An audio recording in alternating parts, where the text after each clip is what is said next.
Hi, welcome. We are doing another presentation here on Zoom.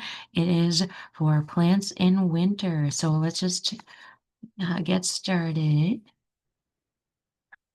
This one should be pretty fast. It's light in materials, so it's just going to be a nice little presentation for winter. So we'll hop right in. What happens to plants during Minnesota's winter months? There are some plants that are annuals, and they actually do die at the end of the growing season in autumn before winter arrives. So those ones you don't actually have to worry about so much because they are only around for the few months of growing season. But that does not mean that they don't live full lives. That doesn't mean that they don't reproduce.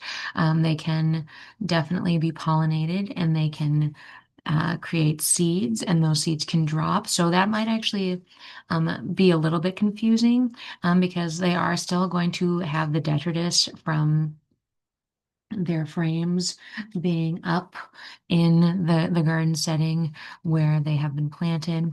And then if fresh ones come up the next year, that might be confusing. You might confuse it with a perennial. It's hard to track all the seeds, every single seed.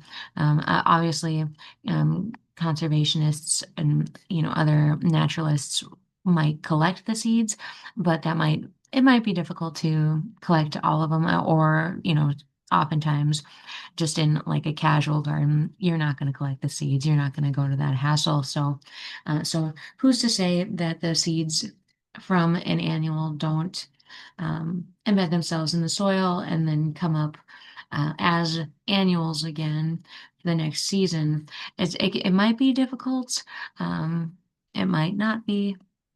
And of course, you can look online to just see, oh, this one says it's a perennial, this one says it's annual. You can experiment also, lived experience for what will come back and what won't. Perennials do hibernate, or they have that growth potential and they kind of store it elsewhere so they aren't killed off in winter. Um, the perennials, I mean, in Minnesota winter, everything looks pretty dead. Even the ones that do come back, year after year after year, you are still going to see everything die off in autumn. Sometimes late autumn. I just walked by and we've got lilacs that had a second spring. And so normally the lilacs flower earlier in the growing season, spring, early summer.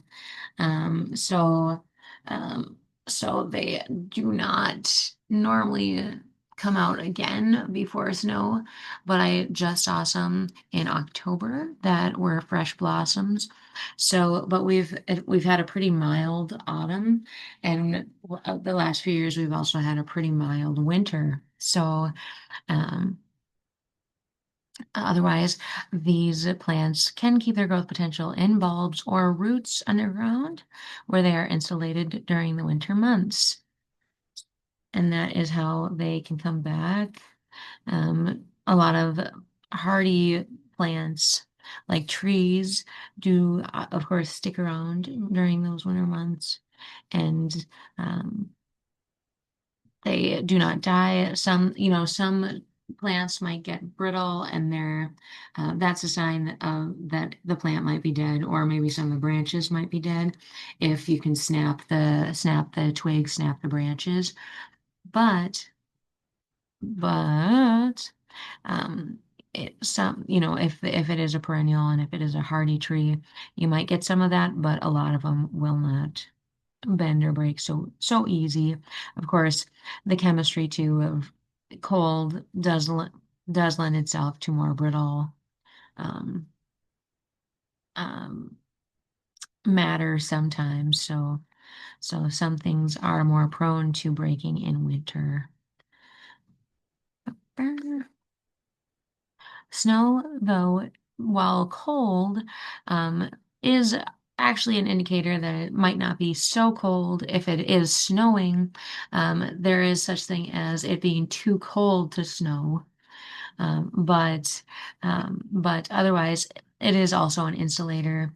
So that means that it can protect the ground from direct contact with the elements in the atmosphere, meaning that it can keep really like a chilly wind off of anything that it's covering. The wind temperatures can get pretty low. Atmospheric temperatures can get pretty low. So it actually can serve as an insulator. Also, anything below the snow surface, just in general, um, can also um, be protected. Not just from like the winds and the atmosphere, but but thinking of it from the ground up. Sometimes the earth does have warmth. It does emanate heat, per the molten core. It does have that internal heat, that internal warmth. Some houses do not have like heating elements underground. They might have a stove, but the ground is an insulator as well. Hence why the bulbs and the roots don't necessarily freeze. There's actually a freeze line in construction where if you would like to continue to get water in winter, which most households in Minnesota prefer to have water in winter unless you're up north and it is a seasonal house, a seasonal home. You can put your pipes below the freeze line, and that should keep the water and the pipes from freezing throughout the winter. So, and I'm not 100% sure on that. I think it might be about 9 feet, but I could be mistaken. I'll definitely look into that if you are interested in that.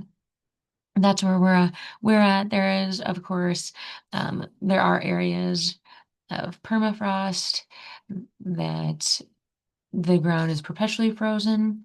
That is not Minnesota, but you will see that in some Arctic tundra-esque type spaces. So that is worth looking into. I'm not sure how deep that permafrost goes.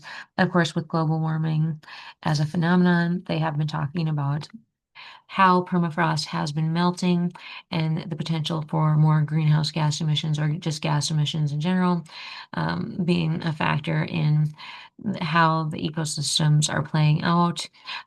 There is also mentioned that glaciers are melting. I saw one website indicated that the glaciers will melt within the next 10 years or so. So want to be mindful of that, and definitely look into studying such things, as they are a big force of nature. Up in Duluth, there actually is the St. Louis River estuary, and it is currently flooded, and that is. I actually read a little blurb on it. It said that it was flooding because the glaciers in northern North America are melting. And so that extra weight it was compacting the earth, it was keeping it lower. So since there's not as much weight on it, the earth is moving. It is moving up, and moving earth isn't necessarily unnatural. You have the plates, tectonics, it's an entire area of study, but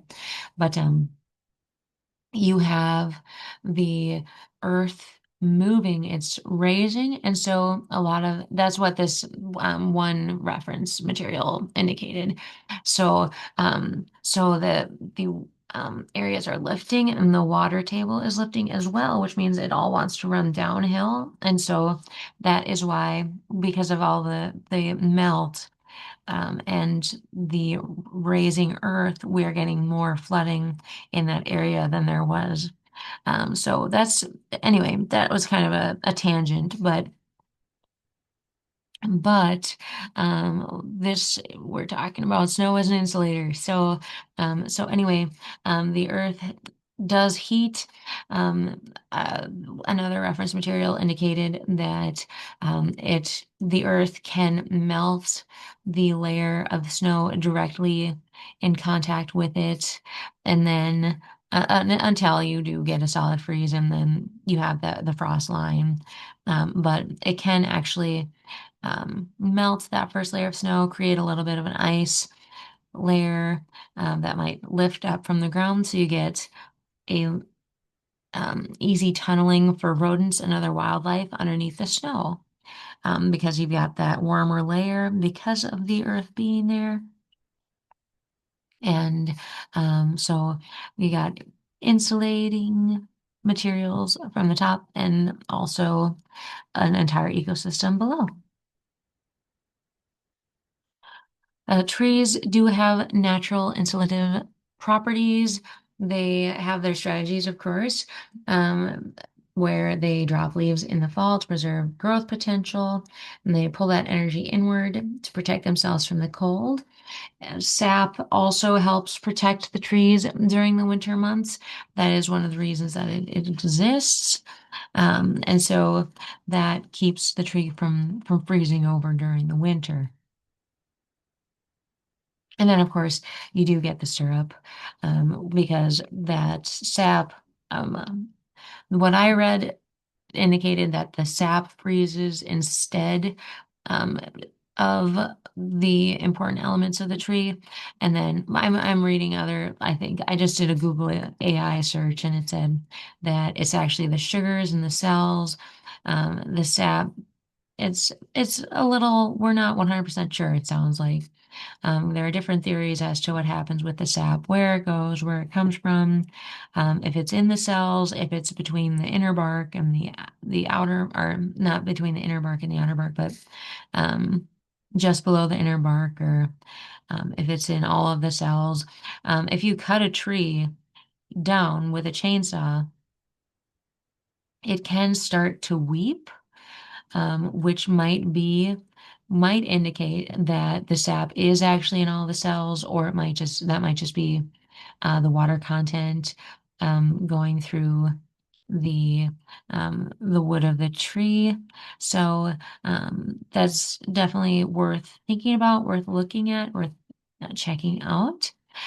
Just a little more about that sap. It's very unique. Obviously, we use it as humans to make maple syrup. There are actually also, you can make other kinds of syrups out of different trees as well. I just looked it up because I had seen it online previously, or maybe in a homesteading book, but you can do like a walnut syrup, a beech syrup, a box elder syrup, just all sorts of different syrups. So that can be a potential bucket list item if you are curious to try either making it or buying it and trying it on pancakes. It might be a fun adventure. So trees do have that natural insulative system already inside of them. Other plants, of course, have that growth potential in their bulbs under the earth, and so they will reemerge in the spring, summer months too. So there may be more correlations there between smaller plants and trees. Obviously, trees have the woody element of them, the bark. So they do have protective elements that might keep them warm, versus some less woody plants, more fragile, um, greener plants might have slightly different systems, but somehow they still can reemerge, which is pretty cool. This is just a photo of a freshly cut cedar, just to look at. Oh, I apologize. I hit the button. Um, you can see the different elements of the cedar. We've got the heartwood here. The redwood is actually said to be the dead wood, essentially, which actually deadwood is a different phenomenon in um, popular culture. But so that might be an interesting topic of conversation, less related to what we're talking about now, though. But we've got that. We've got these living layers on the outside, and then the sap. You will you will tap, get below the bark, and then of course this is a cedar, and so this one I've not really heard of a cedar syrup, and it definitely wasn't listed online. But this is cedars are conifers, and so they may actually have a different structure for winter survival because they are evergreen, like evergreens, pines. So that would be something worth looking at also if you were curious about that. And this is a tree that was cut in winter. You can kind of see snow around the edges here. So this is a winter tree. Um, so very interesting.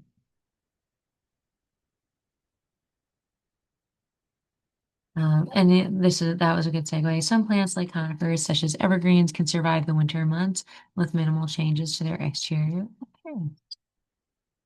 And that is why they are called evergreens, because they are evergreen. And these green boughs of conifers have traditionally been used as decoration in winter months, but dead plants also can be used in floral arrangements. Um, they can be dried and put in vases and just seen around the house as something that's compostable. It's a natural home decor item. It's artistic. It gives you creative freedom to play. And it can be from right outside your house, right inside your house if you've got an indoor planter. So there are a lot of cool options. But just because it is coming up to winter or plants have died, that doesn't mean that their beauty is diminished. They are still versatile and they're still definitely contributing to quality of life and quality of the environment. Of course, those dead materials are um, are decomposed by our natural decomposers, our bugs and winds and rains and things. So then those act as a type of natural mulch that gets nitrogen, phosphorus, and all those other good nutrients back into the soil. Studies have been done to look at soil health, specifically in agriculture, but just in general too. We can take those principles as well, looking at decreasing the amount of fertilizers that we use. Um, they believe that mulching grasses and leaving them lay instead of bagging them, raking them up and bagging them and composting them. They suggest that it's more of a unnatural environmental practice to leave that layer, and a lot of it will, gravity will take it, it'll sip down into the um, lower levels of the grass, and you can get like thatch, and you get a thatch layer. Look at your lawn, and you will see it. It is there. Um, and that's said to be pretty normal and pretty natural for natural environmentalism, and it serves to keep the soil moist, which is better especially if you have decent drainage or normative drainage. If you have poor drainage, you would probably want to get that extra mulch layer up, but just different things to think about in regards to the dead plants as well and how you manage them. You can play with them, you can compost them for yourself, you can bring them to a compost site.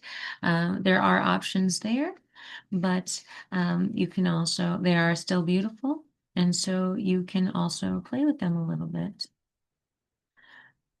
We have a few photos of just some winter plants. These were actually taken at the Mississippi River County Park, except for this first one. This first one is from Afton State Park. This is American Bittersweet, which an alternative round leaf bittersweet is actually invasive. It's got a slightly different color to the sheath that goes around the berry here. But they are often used in home decor around autumn. just because of their beautiful coloring, and they can also be dry. So they are beautiful. They're beautiful plants. This one is non-invasive in Minnesota. This one is American Bittersweet, but has that pop of color, and then it's kind of lights up that gloom a little bit. So, but this one is at Afton. The other ones are at Mississippi River County Park in Rice, Minnesota. So this is actually prairie land. Actually, this one might not be. But in the woods, prairie land area. So, and I will be honest, I don't know what the rest of these are, given that it was winter when these photographs were taken. So I didn't get to see the blooms, and it's hard with all the leaves kind of curled up, but it's interesting to see what structures are left behind too, and what those might do in way of the ecosystem if they serve as shelter for bugs still. These are cute little hidey holes, which is kind of interesting, unique. So it does have the height of a prairie plant. This is a prairie grass-esque type plant. This one's clearly had some sort of bloom on it. Um, it's got the makings of a flower here, but it's they're still beautiful. I was trying to decide if this one was a mullein or perhaps something else. Lamb's ear is another term for mullein. Nature's toilet paper, fuzzy. If this was the flower structure of that, or if this is just a different spiky-esque type prairie grass. This is prairie here proper. You can kind of see in the background. This one, just another plant. Presumably these were blooms.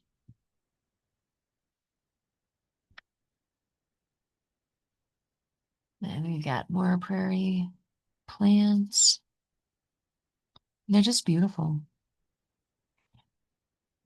If you like winter, it's the juxtaposition of the colors. It's softer, and Minnesota is known to have four seasons. So this is definitely one of them, and it's beautiful. Got grass over here, and these are seeds, of course.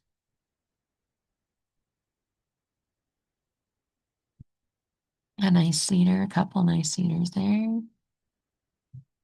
which are green. It's a little hard to tell, just given the lighting. It can get darker and overcast in the winter sometimes. So this, I believe, it was February when these photos were taken. So got some more grass here. Are there any questions? All right.